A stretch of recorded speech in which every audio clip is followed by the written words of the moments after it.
ஞானம் இருக்கிறதுனால அந்த அகங்காரா மமக்காரா எல்லாம் மித்யா அப்படிங்கிற அறிவு இருக்கிறதுனால இப்போ அந்த அகங்காரா தான் என்னன்னு பார்த்தோம். என்ன மாதிரி ஆயிடுறது? அது வறுத்த விதைன்னு பார்த்தோம். ரோஸ்டட் சீடு மாதிரி அது ஆயிடுறது.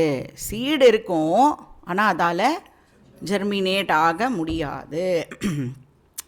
அப்போ ஞானியோடைய அகங்காரா மமக்காரா சரீரம் அது எல்லாமே எந்த மாதிரி இப்போ இருக்கும்னா ரோஸ்டட் சீடு மாதிரி இருக்கும். அதனால் அது இருந்தாலும் அது ஞானியை அஃபெக்ட் பண்ணாது.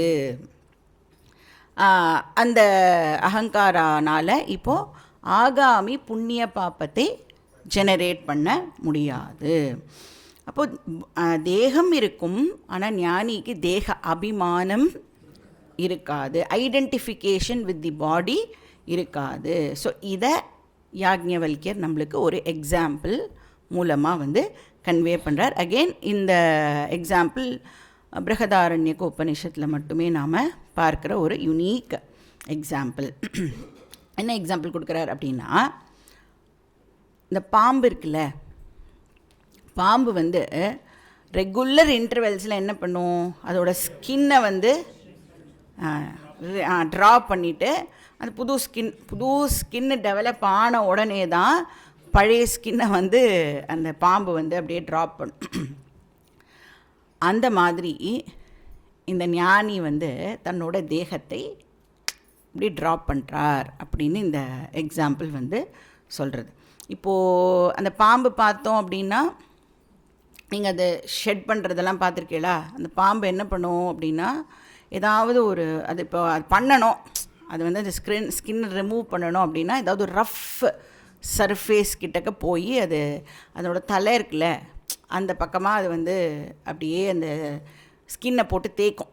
சொர சொரன்னு தேய்ச்ச உடனே அந்த ஸ்கின்னு ஒரு குட்டி ஸ்லிட்டு அப்படியே அது பிரிஞ்சிடும். கொஞ்சம் பிரிஞ்ச உடனேயே அது என்ன பண்ண ஆரம்பிக்கணும், அந்த ஸ்னேக்கோட பாடி மஸ்குலர் பாடியில் அது அப்படியே அதை கான்ட்ராக்ட் பண்ணி எக்ஸ்பேண்ட் பண்ணி கான்ட்ராக்ட் பண்ணி எக்ஸ்பேண்ட் பண்ணி சாக்ஸ் எப்படி நம்ம இப்படி அந்த பக்கமாக யாராவது நம்ம கால்லேருந்து சாக்ஸ் அப்படியே புல் பண்ணி இழுத்தா எப்படி இருக்கும், அந்த மாதிரி அந்த பாம்பு தன்னோட சரீரத்தை அந்த ஸ்கின்னுலேருந்து பியூட்டிஃபுல்லாக ரிமூவ் பண்ணிக்கும். அப்போது அந்த ஸ்கின் ஒன் ஹோலாக அப்படியே கிடக்கும் அந்த இடத்துல, அப்படியே பிச்சு பிச்சு நம்மளாம் பார்சல் பிரிக்கிற மாதிரி பிரிக்காது, அது அப்படியே ஸ்மூத்தாக அப்படியே ஒரு மொத்த ஸ்கின்னும் அப்படியே அப்படியே விழுந்துடும் இல்லையா. அப்போது அந்த ஸ்னேக் இப்போ என்ன பண்ணிடுது அப்படின்னா, அந்த சரீரத்திலேருந்து தன்னை டிட்டாச் பண்ணின்றது, சரீரமோ அந்த ஸ்கின்னிலேருந்து தன்னை டிட்டாச் பண்ணின்றது இல்லையா. அது மாதிரி இப்போ அதை பற்றி அதுக்கு ஏதாவது ஒரு நினப்பு இருக்குமா அப்படின்னா, அது போட்டுட்டு அது மாட்டுக்கு பெயிண்டே இருக்கும். ஏன் போகிறதுன்னா, அந்த பாம்புக்கு வேறு ஒரு புது ஸ்கின் பளப்பளன்னு இருக்கும் அந்த ஸ்கின்னு, அது கிடைக்கிறதுனால தான் அது இதையே ட்ராப் பண்ணுறது.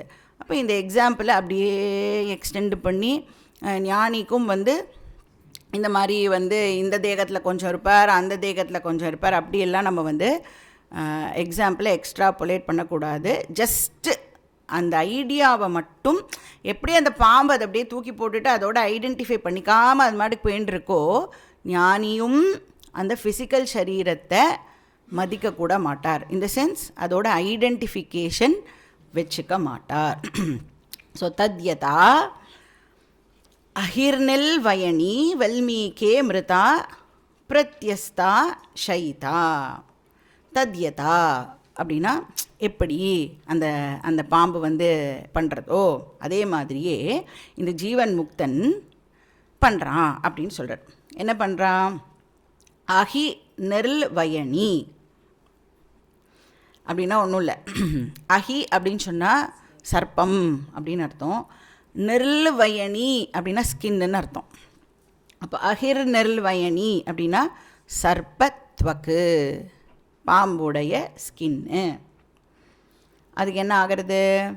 வல்மீகே மிருதா பிரத்யஸ்தா ஷயிதா. வல்மீகே அப்படின்னா அந்த ஆண்ட் ஹில் சொல்வாளே, புத்து அதுக்கிட்ட பார்த்தேன்னா பாம்பு ஜென்ரலாக அது உள்ளே இருக்கும்ல, அதனால் அது கிட்டக்க பார்த்தோன்னா இந்த மாதிரி அந்த அந்த டெட் ஸ்கின்னு அந்த இடத்துல கிடக்கும் அப்படின்னு சொல்கிறார்.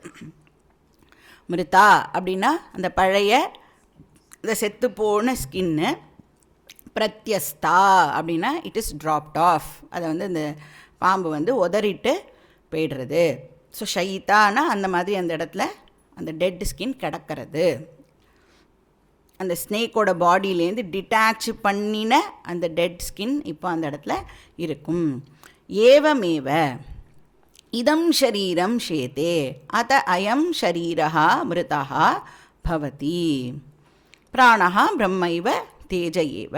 ஸோ ஏவம் ஏவ அப்படின்னா இந்த சேம் வே, அதே மாதிரியே ஞானியும் பாம்பு மாதிரி ஞானியும் என்ன பண்ணுறார், இதம் ஷரீரம் ஷேதே அப்படின்னா இந்த ஷரீரத்திலிருந்து தன்னை டிட்டாச் பண்ணிக்கிறார்.